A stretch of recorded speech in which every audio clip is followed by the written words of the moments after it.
Hello guys, तर आजच्या व्हिडिओमध्ये मी आज पूर्ण दिवसभराचं रुटीन तुमच्यासोबत शेअर करणार आहे. तर व्हिडिओ शेवटपर्यंत नक्की बघा आणि कसं वाटलं ते पण मला कमेंट करून सांगा आणि चॅनलला नक्की सबस्क्राईब करा.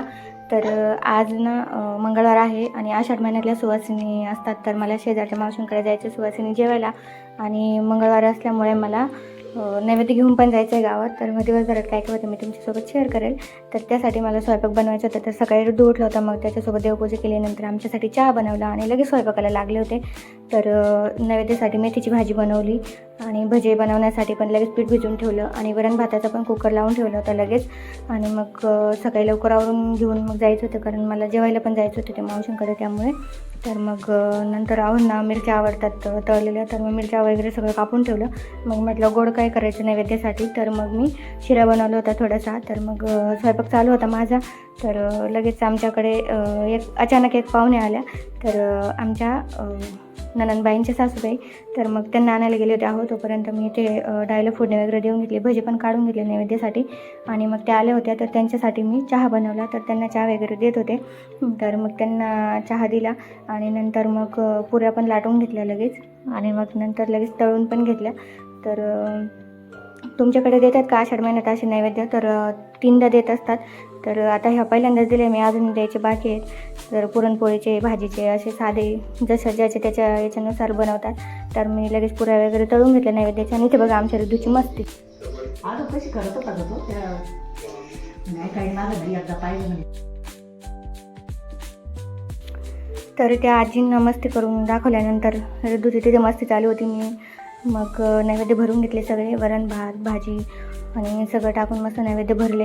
आणि मग तोपर्यंत आहोंना पण आवरायला सांगितलं. तर त्यांचं आवरायचं चालू होतं. माझं नैवेद्य भरून झाले.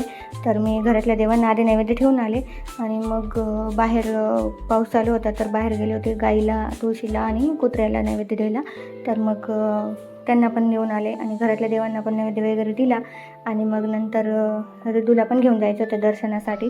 तर त्याचं काहीच आवरलेलं नव्हतं. तर मग आईंना म्हटलं तुम्ही त्याचं आवरून द्या. तर मग त्यांनी त्याचं आवरलं, त्याला आंघोळ वगैरे घातली आणि मग आम्हाला आता त्याला पण घेऊन जायचं होतं.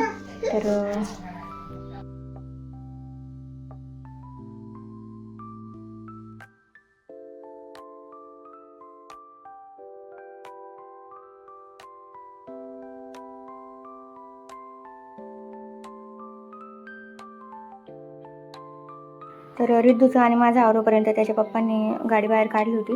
तर मग आम्ही निघालो होतो दर्शनासाठी. तर पुढे बघा ब्लॉग.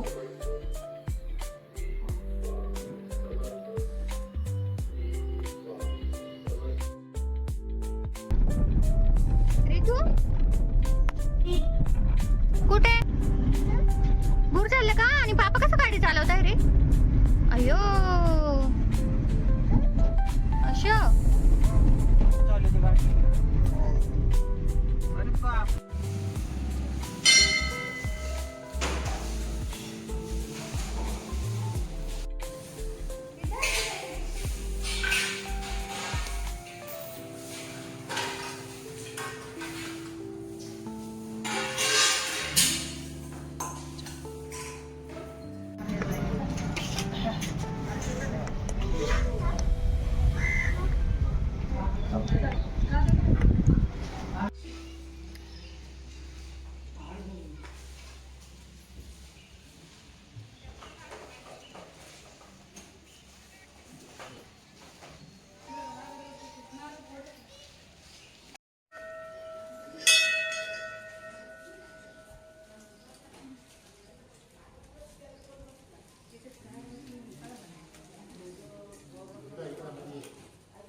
तर आम्ही सकाळी लवकर गेल्यामुळे दोन्ही पण मंदिरांमध्ये अजिबात गर्दी नव्हती. तर आम्ही आलो आणि आल्यानंतर ऋतूला इतकी झोप येत होती, त्याला झोपी लावलं. आणि मग आहोंना पण भूक लागली होती, तर त्यांच्यासाठी भजे वगैरे तळले. पोळ्या पण बनवायच्या राहिल्या होत्या, तर पोळ्या बनवल्या. त्यांना जेवायला दिलं आणि मग माझे बाकीचे कामं आवरतच होते. तर त्या मावशींचा फोन आला जेवायला ये म्हणून. तर मग मी त्यांच्याकडे गेले होते. तर मग त्यांना ताटा वगैरे करण्यात थोडीशी मदत केली आणि मग जेवायला बसलो होतो आम्ही सुवासिनी सगळ्या. तर तुमच्याकडे जातात का आषाढ महिन्यात अशा सुवासिनी जेवायला? आमच्याकडे सारखं चालू असतं, शुक्रवारी मंगळवारी कोणी ना कोणी बोलवत असतं आणि प्रत्येकाकडे सुवासिनी असतात. तर मग मस्त असं जेवण केलं पुरणपोळीचं. आणि मग माझे घरातले थोडे कामं बाकी होते, कपडे वगैरे धुवायचे. तर मग मी कपडे सुकवले मशीनमध्ये आणि चालूच होते माझे कामं. तर तेवढ्यात लगेच मम्मी पप्पा पण आले होते अचानक. तर मम्मीने आणलं होते रिद्धीसाठी शेंगदाण्याचे लाडू. मग नंतर त्यांना मी पाणी दिलं, चहा वगैरे केला आणि मम्मीने ही बेलाची जेली पण बनवली होती, खूप छान झालेली होती. तर नंतर मग रिद्धू आजीबाबांसोबत मस्त असा खेळत होता. तर तुम्हाला हा व्हिडिओ कसा वाटला ते मला कमेंट करून सांगा आणि ह्या व्हिडिओमध्ये तुम्हाला नक्की काय आवडले ते पण मला कमेंट करून सांगा. लाईक, शेअर आणि सबस्क्राईब करा. पुन्हा भेटूया अशाच एका नवीन व्हिडिओसोबत. तोपर्यंत बाय. आता तुम्ही इकडे